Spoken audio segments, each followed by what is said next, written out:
Tuesday talk today is January 4th, 2022, and it's 10 a.m. I'm Christina Dilbo. I'm the Director of Communications for the Desert Southwest Conference. I'm excited to get right back into it, right? Brand new year, new ideas, new questions, new struggles. I thought that today was going to be pretty light, and turns out as I was finalizing my list, I had quite a few things that I'm going to be sharing. So I'm going to jump right in. First, I'll start out with the reminders. January 16th is Human Relations Day, and there is a pastor leader kit that's available. I'm going to share my screen real quick so you can see that. Oh, here it is. And I'll include the link to this in my email. As usual, you can see from all these other special Sundays, there's always resources provided from the United Methodist Church that your church can use. There's, besides the downloadable printable things, there's often little videos that you could use as like your mission moment during worship. You could also use them as part of your email campaign. There's sometimes little prayers or stories, all sorts of different resources. So I invite you to check it out. And if there's something that you want to know more about or have a question, once in a while there's a bad link or an old resource in there, let me know or let the United Methodist Church know, and they can update that link. It's, happens for different reasons, right? Okay, let me see what else. Next item is January 17th for MLK Day. I don't know, maybe you guys have the day off that day or not, I don't know. But I was nicely surprised to see that there are some pretty cool ideas for ways churches can celebrate Martin Luther King Day. And again, I'll include this link as well. There's some really basic stuff, including celebrating Human Relations Day, that could be what you could, those resources you could use for MLK Day, but having a breakfast maybe, just lots of different ideas. So this is one of those items that if you're the local church communicator or communications liaison, that you might want to share this article with your pastor, with the missions chair. There's many different groups that could really use the ideas from this article and do something significant at your church, and that would really welcome in the community to say more about what your church is all about, what you stand for, what's important to your church community. Okay, next item is Zoom renewal fees are due January 28th. So I included probably what seemed like obscure bullet points after that Zoom renewal reminder. One of them was changes to account. Next one was adding an additional user to an existing license, and then a reoccurring meeting link expiration. What the what? That was news to me. I had those three questions were emailed to me from churches during the vacation or even this morning. And so I wanted to address them during Tuesday talks. So first with the renewals, if your church is not already taking advantage, the Desert Southwest Conference has a special discounted rate contracted with Zoom, both in partnership with Zoom and TechSoup.org, where not only do we get the 50% off the basic fees, but we also get for $120 a year, that pays for a license. It's basically like an enterprise level license where you get enterprise level where you get free cloud storage and you can have large meetings with up to 500 people. We also have webinar included in that, which is normally like, it's a lot. It's a lot of money, but it's included in that $120 for the year for one license, a webinar that can have up to 500 people in it. We also added in toll-free calling. So if your church is in a more remote area where you don't necessarily have internet access, people could call in and listen to worship. And that's at no extra cost. to you, your church, or anything like that, and it's not going to go up or go down. As long as we continue to buy these licenses and renew them every year, our rate is it's contracted, so there's no expiration as so far. I mean, I guess they could change it in the future, but certainly we'd let you guys know as soon as we found out anything like that. But anyway, that's not the case, so don't worry about it. If your church already has a license and maybe you've got, you're expanding, you're comfortable with Zoom now, you want to use, other leaders at your church want to use it for small groups, for whatever, you can buy more than one license. It's not one license per church. The only requirement is we can only offer the licenses for churches for whatever your ministry needs are, but so it's not personal licenses, but you could have a license for whoever it is that you need for your church for ministry work. And so then adding someone to a license, that was one of the questions that I had. So you can't really add someone to a license because each license is intended for one person to use it. That is the legal use. If you want to add someone, that means you're buying a new license. So that would be an additional $120 for the year. You got a question, Chris? Go ahead. I do. I think I know the answer, but I just want to confirm. So if we've had a change in a leadership position who uses the Zoom, do we just give you the new person's information? How do we? Thanks. That's a great question. And that does happen. So sometimes it's as simple as, let's say it was my account that was changing and Chris is going to be the new director of communications. And so there's no need to buy one for her and drop mine. We'll just change I'll go into the account, my account, and change the email address that's for the login, in the profile area. That's where you can change all that information. But sometimes there's issues with that. If Chris, like obviously she's joining us here in the Zoom meeting, she already has a Zoom account tied to her email address. So we're going to have problems adding her email account to my Zoom to take over. Zoom's going to say, sorry, that person already has an account. So then that's when you definitely want to contact me. If you have any problems with just making the changes for someone, then contact me and I'll work with you in Zoom, or you could talk with Zoom directly. I think that could work out. I know some of our churches were able to do that on their own. In some instances, I had to go into our big account and find that particular one and make the changes for them. There was a few times where the individuals ended up having to make a new email account, or the church did it on behalf of that individual, just because we just couldn't figure out why it wasn't working.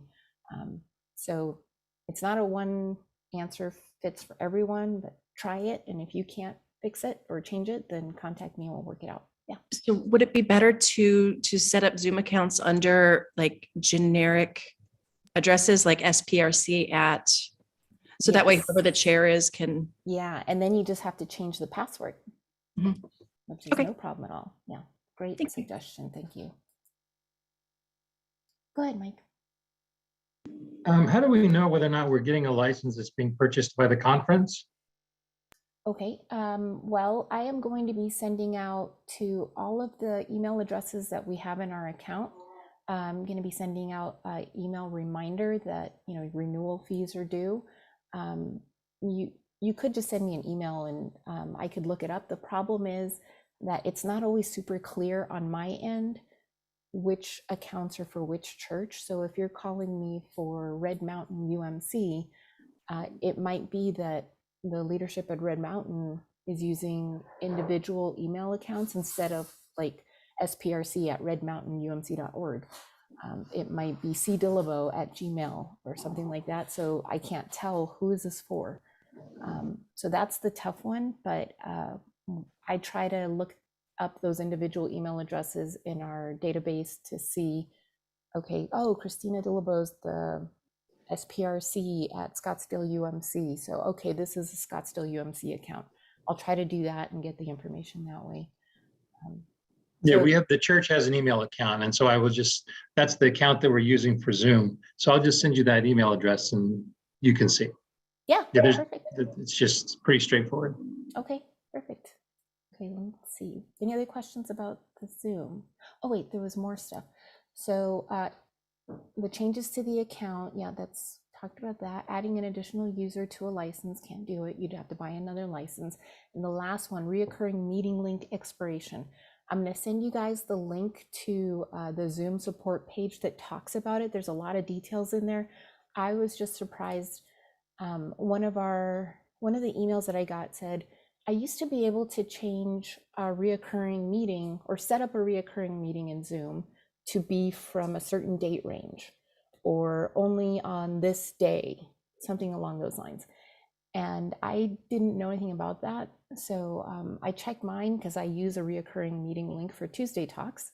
And I checked the support page and I still couldn't see any settings for that. But what I did find is that it's not necessarily a Zoom feature, it's your calendar feature. So when you're setting up a Zoom meeting and then it brings in maybe your Outlook to set up, to add it to your calendar, that's where you might have your details or settings where you can change what day it's going to show up on your calendar or things like that.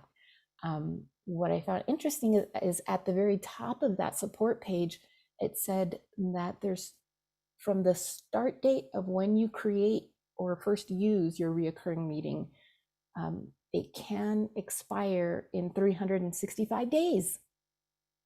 So I was checking my old Zoom information or Zoom meeting invites, and we've been doing Tuesday Talks for a year now. So this link might expire and I'll send you guys a new one. Carla, you have something? I have a reoccurring meeting set up that I set up in 2020, and in April of 2020, and I'm still using it. And I don't know if it's just because I set it up so long ago. But I also wanted to let you know, when sometimes I've had to set up a lot of reoccurring meetings. And if you go online, when you set it up, there is a button right below the time zone that says reoccurring meeting. And it's really nice because it gives you the options of picking dates or saying the first day of the month. You can actually pick the individual dates. You don't have to. You can say it's a reoccurring meeting. And I think let me click on it. I think it has an option of no fixed time. So you can say no fixed time, and then you can use it whenever you want, kind of like your personal meeting ID. But you can also, that's how you use it for the ones that you don't need to be regular. Awesome. Thank you for that. I'm not sure if it's in the app. I noticed there was a lot of things I couldn't do in the app that I could do online. So I've gotten to the point where I only schedule Zoom meetings online. Yes, thank you for that. That's a great point. I was only looking in the app to see what reoccurring meeting things or settings I had available, and I didn't see any of that. I forgot to check the online account. So be sure to, there's so many other things, including that changing your profile information. It might be easier to do that if you actually go to zoom.us and log in that way. So you're going to the website instead of the app. You do get access to a lot more bells and whistles if you check out the website instead of the app. And don't forget to periodically update your app so that you've got the latest and greatest features and you don't have some bugs happening during your meeting. Okay, next item is DSC Campus Ministry Sunday. It's the third Sunday in February, so this year it would be February 20th. It is different from Campus Ministry Sunday. The United Methodist Church has Campus Ministry Sunday, and I think maybe it's called Student Sunday. I can't remember. I know there's a special fund through the United Methodist Church, and you would have that pastor leader kit, all those resources available. So this is different. This is specific for the Desert Southwest Conference. It's one of the, I don't know if it was a resolution or legislation that was passed at an annual conference years ago, and that we would every church would celebrate DSC Campus Ministry Sunday and provide the option of donating towards campus ministries. So I'm going to send you guys the link, but I will share my screen. Let's see if we've got it open. What's this one? dscumc.org/campus ministry. There we go. So here's where you're going to want to go to find out more information about campus ministries. I know that they're working on some resources that you'll be able to use. Again, this isn't until February, so you've got some time. But in the meantime, what Campus Ministries is saying is connect with your local campus ministry. I don't know, what are they, reverends, chaplains? No, your local campus ministry leader. And you can ask them to come out to your church to talk about campus ministries, to talk to your families, or, you know, schedule some event. I don't know. But if you go to dscumc.org/campus-ministry, you'll find out who the contact is for your area. All right, and like, you know, different ideas for what you could do at your church for campus ministry Sunday. Okay, next item. Okay. So February is Black History Month, and that's why I had a lot of different links open. You guys probably didn't notice it on my browser, so I will go to those. So let's see here. This is not what I was looking for. This one. Okay. So I'm going to send you guys, I think it's 5, maybe 6 links. One of them is Black History quiz, just some ideas of what you might want to use for Black History Month. You could use this one in the beginning or at the end, and maybe let them know, you know, let's say if you do it in the beginning, say if you didn't score too well, don't worry about it. We're going to be sharing a lot of information about the rich history in the United Methodist Church.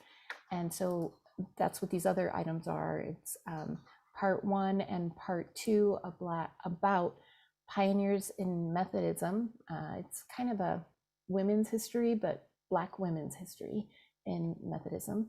And then there's the, and this one you can even share obviously on social media because it's a video, information, Black history information there, a timeline you could share. And then if you're looking for something more modern, like, well, what's happening lately? There was a pretty good article as recent as November 30th about this statue. So I'll send all those to you guys.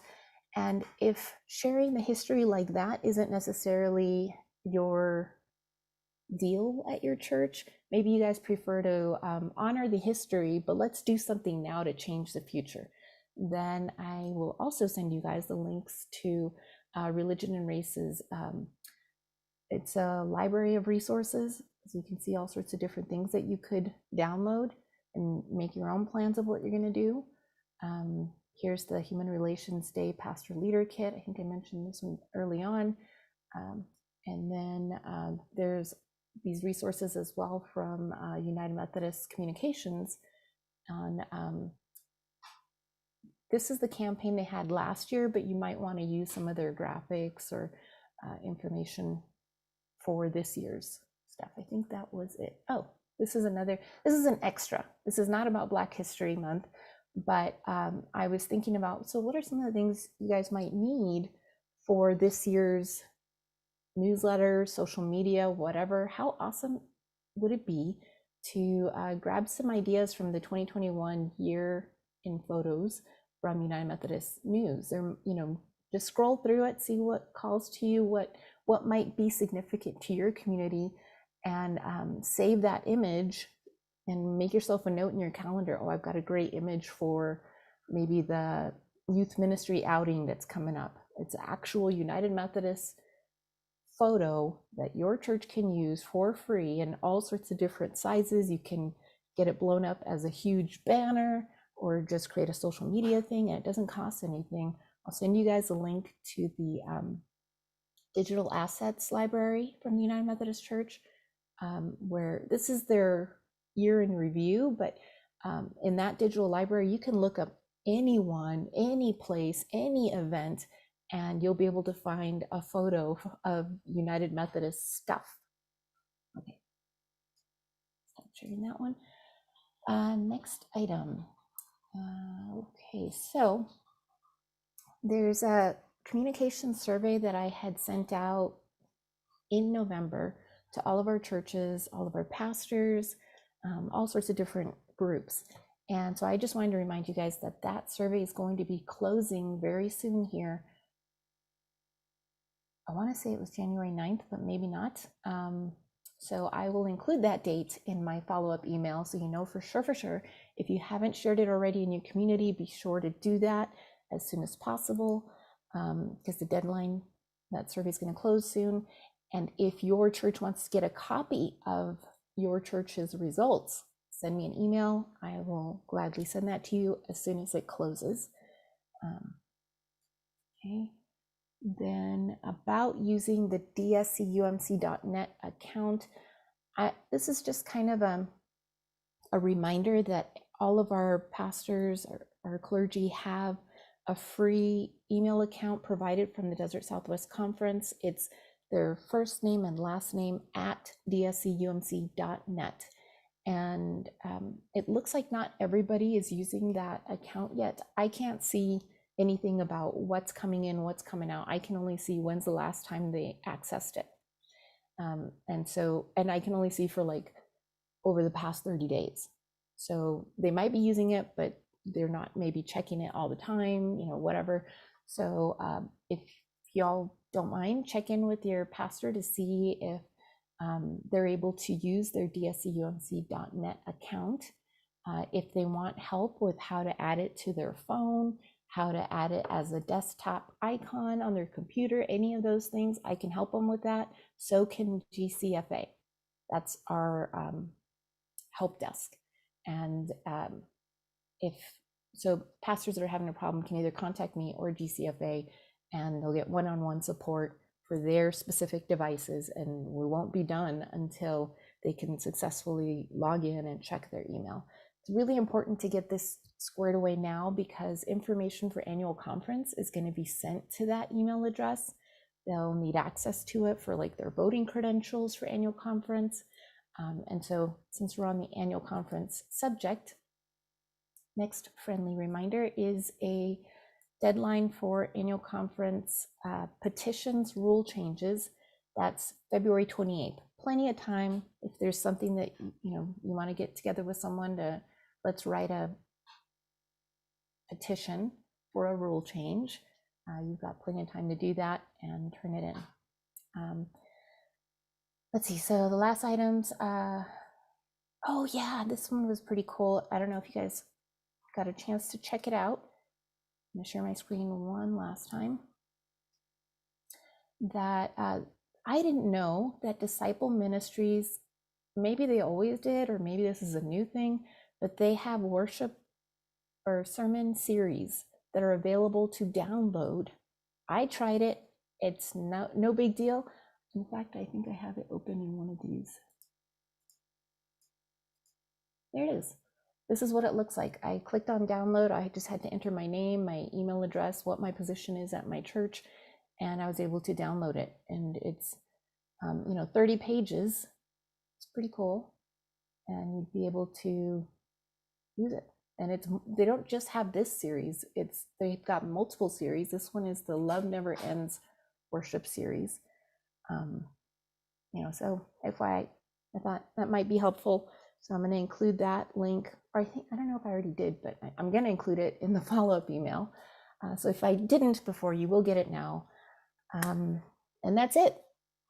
24 minutes worth of me talking. Whew, you guys got through it. We did it. Good job. Anything anybody else want to share or ask about? I had a question on special Sundays, or basically calendar material for planning purposes. Is there a calendar that's already automatically sent to the churches, or do we have to request it in some way? How do we get that? Yeah, so you would have to request it. In fact, I think that, you know what, I just saw it in the one of them. So number one, it doesn't get automatically sent. But there is, I just saw it in one of those things that I shared about the special Sundays or liturgy calendar and all that business. I'll find it and I'll send it to you guys in the, there it is. Okay, I'm gonna share my screen again, but I will share this link with you. This is in the resourceumc.org special Sundays. Here's that planning calendar. Perfect way to consolidate all the opportunities. So let's see. If I click on it, what do we find? Great. Oh, there we go. So I'll include this link. Maybe this is all you're looking for? Yeah, and actually it would be kind of nice. I don't know if we have this, but a Google Calendar that's associated with special Sundays, you know, things like that, that we can just pull into our Google Calendar. Oh. I mean, this is something helpful too, but that would be another nice thing because I think a lot of people do use Gmail. Yeah, you know what? There is a calendar that you can get. I don't think that's free though. I used to do that.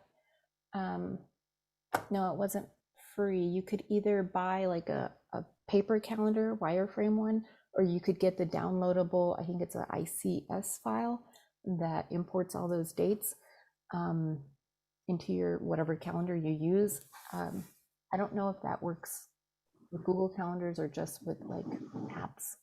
I'm not sure, but I will find out about that. And since you asked, I'll give you guys a quick shortcut of how I find out a lot of this stuff. I go to the Ask UMC, which is also referred to as InfoServe. When I'm looking for something like that, a church asks me a specific question, I'm looking for a certain resource. You know, even oddball questions like, what brand of pens do most of the agencies use? You know, whatever you want to ask, you can ask it and they will give you an answer via email or call you. It's not always within 24 hours. So as soon as you think of it, go to, you can go to umc.org and at the very top, you'll see the Ask the UMC and that opens up a web page and you can type in your question. It's very helpful. So I will ask about that downloadable calendar and see what we get, and I'll send that to you guys. All right, everybody. Thank you so much. If there's no other questions, I am gonna wrap us up. Nothing special, just have a great rest of your week. See you all next week.